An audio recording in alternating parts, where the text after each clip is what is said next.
Okay, thanks, operator. Well, hey, welcome everybody. Good morning, good afternoon, depending on where you may be. My name is Dave Watterson. I'm the Senior Manager of Portfolio Enablement for Ricoh. And welcome to the Unlocked Door in Your Office, How to Protect Your Business Information from Itself. So our agenda for today, we're going to start out with a quick message from our sponsor, just a 30-second advertisement about the organization putting on today's webinar, followed by where is this door? Where is this unlocked door in your office? What's behind it? And then most importantly, how do you lock it and safeguard the key? So that's what we're going to cover today. So starting out with a message from our sponsor, a couple things you may not know about Ricoh.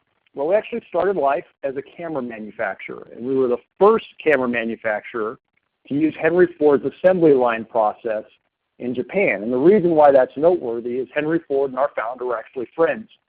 And that developed into a business relationship that still exists today. So at the heart of who we are as a company, we're a manufacturer. We take great pride in making a quality, dependable product. We're also an innovation company, as illustrated by 48,000 patents worldwide. There's Ricoh technology in places that you probably never even thought to look. And one of those places is the cell phone that might be in your hand, pocket, or on your desk right now. Ricoh integrated circuit technology can be found in almost every cell phone today, managing the power and clock functions of the device. Now you may be saying to yourself, well, okay, this is all interesting, but I don't know Ricoh for any of these things. I know Ricoh as the copy machine manufacturer. Well, the reason for that is we've been doing that for a long time as well. And in fact, we were one of the first companies to develop an all-digital copy machine in the 1980s. And we developed the first all-digital copy machine that was really affordable and could be attained by the average business in 1987, the Imagio 320. And the reason that's noteworthy is it dovetails right into this conversation about that unlocked door in your office. So what does digital copying have to do with your business information? Let's take a look at how digital copying actually works. Anymore, a digital copy machine is nothing more than a scanner that is taking a picture of that piece of paper that you want to make copies of. And once that picture has been taken, it's been sent then to a printer a certain number of times to make copies of that piece of paper. Now, in order for this to work, in order for that picture to be sent to the printer, it has to be stored somewhere, at least temporarily. And the place that it's stored is on the hard drive of the machine. And when you think about digital copying in this way, that it's nothing more than a scanner sending a little picture to a hard drive that then sends that little picture to a printer, you start to realize that every document you've ever made a copy of is probably sitting on the hard drive of that digital copy in your office. Now, may not be that big of a deal until you start to think about, well, what makes that hard drive important? So I want to take you through a thought process about hard drives in general. Now, if we're talking about a hard drive that's in something like a laptop, you've probably got a number of things in place to protect the information on that hard drive. You've probably got a username and a password that allows you to log into that laptop. You've also probably got a username and password that allows that laptop to access your network. You've also probably got a username and password for certain applications that you use, things like your email or any other application that might be important to your business. And all those usernames and passwords are intended to protect the information that's on the hard drive inside that laptop. You've also probably got a data backup and encryption policy because that information on that hard drive is important. You want to back it up, and you want to protect it from falling into the wrong hands. You've also probably got a usage policy that says what you can and can't do with that laptop, websites that you can and can't visit, right? Things that you are allowed to do with the information. And all of these things are in place and regularly managed to protect the information that's on that hard drive. So when you think about all the steps that you're taking to protect the information on the hard drive in a laptop, the question becomes, well, what steps am I taking to protect the information on our drive in that copy machine? And chances are it's not the same stuff, even though both devices are managing the same information. Chances are you're printing things from that laptop to the copier, and you're scanning things from the copier to the laptop, so it's touching the same information.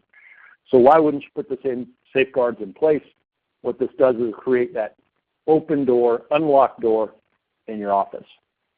So you might be saying to yourself, okay, I get it, I see where this is going, but my laptop leaves the office, right? My copy machine does not. So is it really that big of a threat? And the answer is yes, and it's probably a threat, but not for the reasons that you think of today. So let's talk about who might be the threat. Now, there was a study that was done here recently on data breaches. And when information falls into the wrong hands, who's the culprit? And if you're like me, just given the political climate and the things that we see in the news here recently, you might think that former employees and partners are the reasons why information falls into the wrong hands most often. But in reality, they only make up the problem 6% of the time. You go, okay, if it's not them, well, maybe it's the Russian hackers. Maybe it's the external individuals and competitors who are trying to get my proprietary information. And you're getting closer, but still, they only represent about 24% of the problem. So between these two, when information falls into the wrong hands, they're the culprit about 30% of the time. The biggest threat to your organization is actually your current employees and partners. And we're actually going to give this person a name. We're going to call him Steve from this point forward in the presentation. Steve is a person that you have to watch out for. Now, Steve's not trying to do the wrong stuff. He's not got no nefarious intent, but Steve is actually causing data breaches 64% of the time. So Steve is the person that you have to worry about, and Steve is the person you have to safeguard your information from.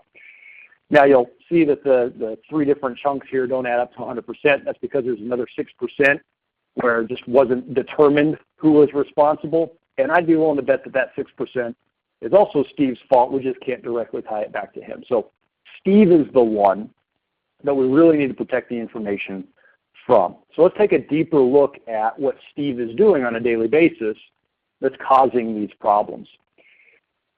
So a day in the life of Steve. Steve is in HR, and Steve's job is to onboard new employees. So we're going to look at the process that Steve follows every time a new employee comes into the organization. The first step is that Steve gets a packet of information, the application that potential employee sent in, a resume, an offer letter. All of this stuff needs to be printed on the first day of that employee's new life with the organization. So Steve sends this packet of information to the multifunction device down the hall. Now, in some cases, Steve gets there and all the documents are there and he can pick them up. In some cases, because this multifunction device is shared, somebody else inadvertently picked up that information. And the offer letter's got salary info. There could be an address. There could be all sorts of confidential information in those documents that are now in the hands of an employee other than Steve. And that's a data breach. So right off the bat, Steve is causing some problems just by printing something that he needs to print to do his job. So let's say Steve collected his documents. He got everything off the printer that he needs. The new employee comes in, and there are things that new employee needs to fill out by hand, the blank spaces in the packet that new employee needs to fill out. And these could be things like Social Security number, driver's license number, emergency contact information, right? A bunch of stuff that the company needs about this new employee that they didn't collect as part of the interviewing process. Once the employee's filled out all those documents, or as the employee is filling out all those documents, Steve is getting a copy of that new employee's driver's license and Social Security card and making copies of those documents using the multifunction device. And if you remember from a couple of slides ago, every copy that he's making is actually a little digital picture that's then stored on the hard drive so it can be printed out in the form of a copy. So that new employee's driver's license picture, Social Security card picture are now stored on the hard drive of that multifunction device. From here, Steve assembles all of the documents that have been filled out by hand, a copy of the two documents he made copies of earlier, one big master packet, and makes a copy of that entire packet, one for himself, and then one for the new employee. So the new employee has those records as well. And again, little digital pictures of all of those documents, all the information contained within those documents are now on the hard drive of the machine. From here, Steve will scan and email that packet to headquarters. And this causes a whole other set of problems because not only is the information on the hard drive of that multifunction device, but it's also floating through cyberspace to somebody else's email inbox and hitting email servers along the way. And Steve really tries to do a good job and always sends things to the right person, but every now and then Steve types the wrong name and sends this packet to somebody who shouldn't receive it. That can be a problem because, again, all of the information that's in this packet should not fall into the wrong hands. So that information has been duplicated numerous times and could potentially have been sent to the wrong person. So we need to protect that image, that scanned document, the attachment that went along with the email. And then finally, that new employee's profile is added to the same multifunction device, and that profile includes the new email address for that employee, their username, their password, and some other basic information about that employee. All that information, again, stored on the hard drive of the multifunction device. So this is one process for one employee. And again, Steve's not trying to do anything wrong here, but he's putting a lot of sensitive, critical information onto a hard drive that's unsecured and really is the open door in the office. So all of that new employee's information is replicated multiple times in a device that's unlocked. So this is a bit of a problem. The question in your mind now probably is, so how do you lock the door? And as you might suspect, there are solutions for all of this. So let's take a look at it step by step by step. The first thing that we would recommend Steve do is secure the printing. So when he gets that packet, he goes to print it off. This is what he's going to see. He hits File Print, and then this window pops up. If we can train Steve to use this drop-down box, and instead of selecting normal print, choosing locked print, hold print, or stored print, what's going to happen is the information will be sent to the multifunction device, but no paper will come out until Steve is next to the multifunction device and ready to receive that job. So by simply holding or locking that print until Steve is ready to accept it, it protects that information from being accidentally grabbed by somebody else who is walking by the printer, therefore protecting the information. So this is a built-in feature in Ricoh multifunction devices. We just need to train Steve to use it. Now from there, if the print job has been secured, now we need to lock down the printer itself. There's 4 different ways of doing this, all through authentication. The first 2 forms of authentication would be either user code or basic authentication. User code is, hey, we give Steve a 4-digit code. He walks over to the printer, types in his 4-digit code. Printer says, that's Steve. I'm going to give him his print job. Or basic authentication would be Steve actually types in his name, S-T-E-V-E. And again, the printer goes, all right, Steve's standing right here. I'm going to give him his print job. So that's one way, or the 2 basic ways of authenticating. We can take things to the next level and authenticate not just to the printer, but the network as well. And we can do this through either Windows or LDAP. And by using these forms of authentication, Steve's not only telling the printer, hey, here's where I am, he's also telling the rest of the network, here's where I am. And we can continue to safeguard information and actually do some other pretty interesting things with that print job because the network now knows where Steve is. So 4 different ways to restrict access, but in Steve's daily life, all he has to do is go over and tell the device, hey, I'm Steve. So by locking down the printer, we protect the information, and we can actually help Steve as well by incorporating a second piece of technology along with this. That second piece of technology is card authentication. Now, Steve works in an office where in order for him to enter the office, he's got to swipe a badge. We can use that same badge that Steve's using today that identifies who he is and gives him permissions to get to certain areas within the building to create permissions and follow Steve around with the information that he's printing on a daily basis today. So what this would look like is Steve walks up to that multifunction device, swipes his card, and the device says, hey, it's Steve. Well, I know that Steve has printed these 3 things, and I also know that Steve should have the ability to print these things in color, or Steve should have the ability to take this print job and scan it as a PDF. Because I know who Steve is and what Steve should be allowed to do, I'll give Steve those functionalities. And it makes Steve's life a whole lot easier because he no longer has to guess as to how he should do the job. The information's right there, and he's only given the options that apply to him. This also enables Find Me Printing, which I'll give you an example of what Find Me Printing looks like here on the next slide. So let's say Steve's doing that thing that he does, and employee comes in for their first day of work. So Steve gets the packet, he sends it to the multifunction device that he always sends it to on the first floor.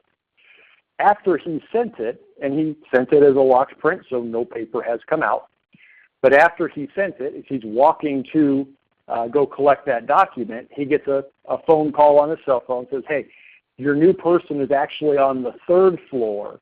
You need to come up to the 3rd floor and meet him. So Steve hops in the elevator real quick, runs up to the 3rd floor, runs over to the multifunction device on the 3rd floor, pulls out his card, swipes his card, and what he's just told the network is, I'm on the 3rd floor, please send that print job up to where I am.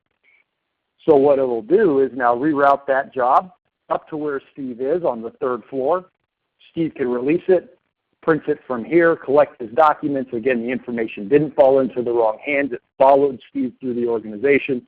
He can sit down with the new employee and do that thing that he needs to do to onboard the employee. So through authentication, hold print, and card authentication, we can lock down the information and make Steve's life a lot easier along the way. So those are your first couple of steps. Lock down the print, lock down the printer. The next thing that we want to do with Steve is secure the hard drive. So as he's making copies of this information, we want to protect those little digital pictures that we talked about at the beginning of the presentation. Now, when we talk about little digital pictures, we're not looking at actual pictures. A digital picture is actually a series of ones and zeros on the hard drive. So that driver's license of the new employee might look like this 101101000 that you see here on the screen. In order to protect that information, we want to be able to overwrite those ones and zeros and make them impossible to read. So through something called Digital Overwrite Security System, what we can do is take that portion of the hard drive where that little digital picture exists and put another random series of zeros and ones on top of it. And as you see on the screen, it's pretty difficult to read the original set of ones and zeros. Real hard to decipher what the original pattern looked like. But by doing it again, we can further obscure that image, and then a third time, putting nothing but zeros on top of it, makes it almost impossible to understand what the original set of ones and zeros was. Completely obscuring that picture and making it so that somebody, even if they got their hands on the hard drive, couldn't detect what that original image looked like. Now, there's a lot of customization that can be done within this. The settings can be changed to conform to the NSA method, the Department of Defense method, or you can ratchet this up to overwrite random ones and zeros up to 9 times, completely obliterating that image that used to be on the hard drive, making it impossible to read. So by using something like Digital Overwrite Security System, you're protecting all the information that you've made a copy of over the years. The next thing that we want to do is secure the other information on the hard drive. Now, other things that you'll find on a hard drive, things like usernames, passwords, email addresses. If you remember, one of the steps that Steve goes through is IT will set up the profile for that new employee. Well, all that information we want to protect, because if somebody gets the username, password, and email address of an employee, they can do some pretty damaging things to the organization. So we want to be able to encrypt all that information so that even if somebody was able to get into the hard drive and find the space where this information is contained, if it's encrypted, if it's scrambled, can't be read, and they're not getting their hands on anything useful. So we want to secure all that other information that's on the hard drive in addition to the little digital pictures. So that protects the printing, that protects the copying, that protects the information found on the hard drive. The fourth and final step for the process that Steve goes through is now securing the scans. If you remember, Steve has to scan and email something to HR after that hiring packet has been completed. What we can do is password protect those scanned images so that as they're being sent as email attachments, whoever receives the email can't open it, can't view the document unless they've got the password. Or we can set it up so that even if they're able to open it, they can't do anything with it. They can't print it. They can't modify the document without the password. So I'll show you what this looks like here using a document that I created a little bit earlier. So I scan this thing to myself. I'm going to open it up. And let's say this first time around, I just want to be able to read it. So Steve sent this to me, and then he called me on the phone because he doesn't want to send me the password in the same email that he sent the attachment. Call me on the phone and say, all right, Dave, document, you just received the password to view it is 1234. So I type that in and I say, okay. Now it allows me to see the document. However, Steve locked this down so that if I go to print, you'll notice it's grayed out. I can't do anything with this document. So Steve has allowed me to see the contents of the document, but not do anything with it. Let's say I'm a user that should have the ability to print this document myself. So Steve would call me up and say, hey, Dave, just sent this to you because you're a power user. Your password is 4321. So I would type in 4321 and OK.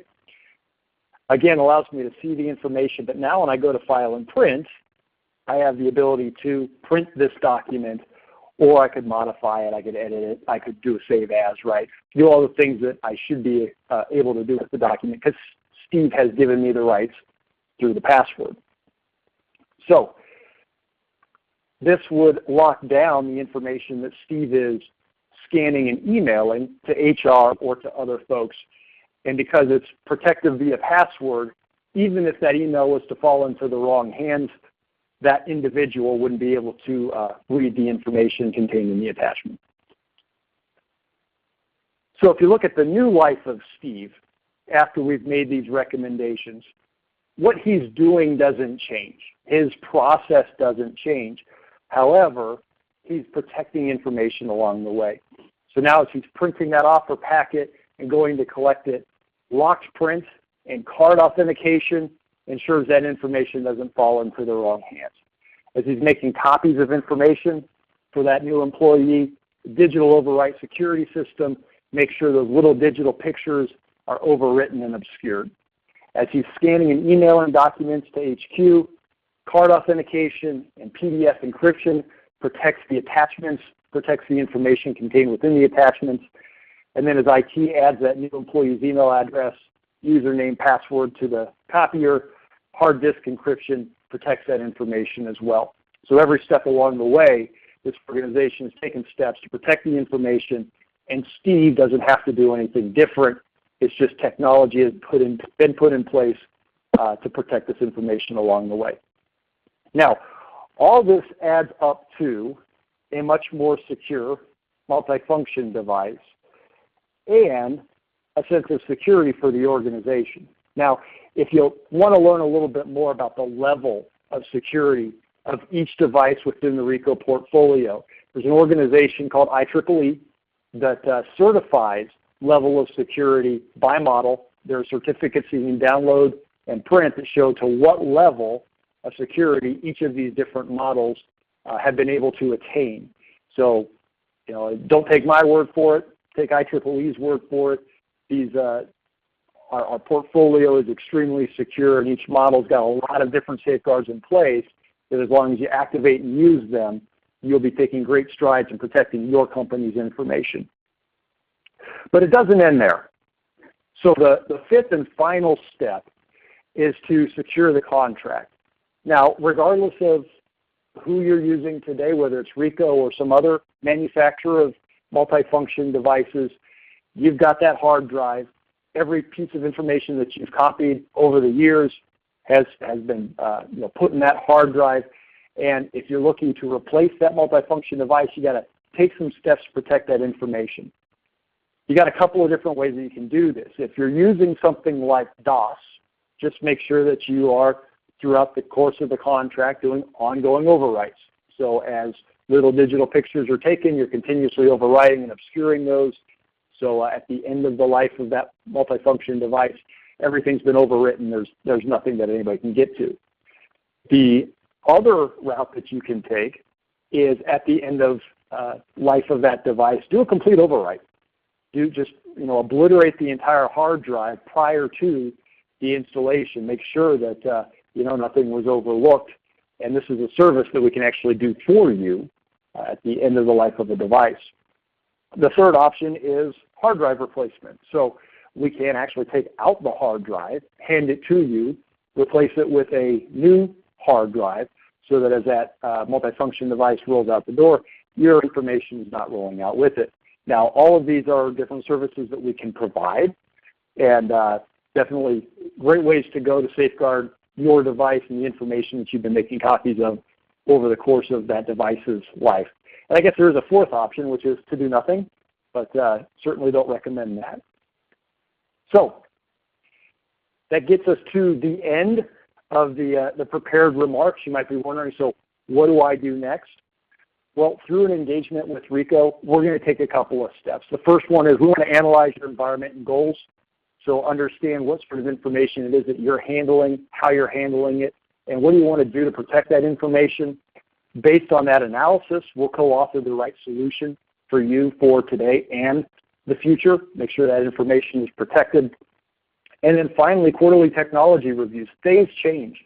We want to be with you every 90 days, not only introducing new technology, but understanding how your business is changing and making sure that that new technology and changes in your business are being brought together to continue to capitalize on those opportunities and continuously improve your business. So that gets us to the question and answer portion of the presentation. We should have some questions in the chat. Give me just a moment to go through a couple of these, and I will answer them appropriately. All right. Looks like first question that we have, we've got just a couple. So if you have a question that you want to ask, do us a favor, select chat to chairperson, all presenters, and we'll be able to see that. So first question here is, what types of access cards can be read? And the answer to that is a number of different manufacturers we're compatible with.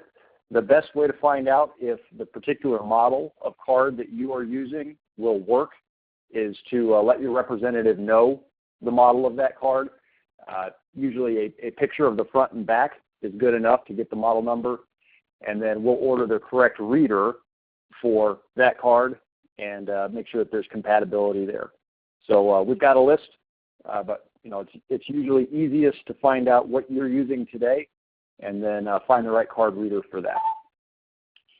The next question is, can digital overwrite be added to a printer, or do you have to buy a new printer to get it? And in a number of cases, you can add it to an existing printer if it doesn't already have it, but you might find that if it's a Ricoh multifunction device, it probably already has that capability. Some older models will not, but most current models do. And it's simply something that needs to be activated. And that's something that we can do through a very quick engagement, turn it on, put the settings in place to do what you want it to do, and make sure that it's running the way that you expect it to run. Let's see.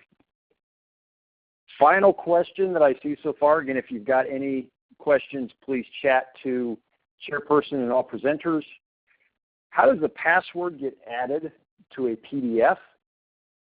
It is something that the person scanning the documents ads as it's being scanned, and they're it's the sort of thing that you don't want to automate.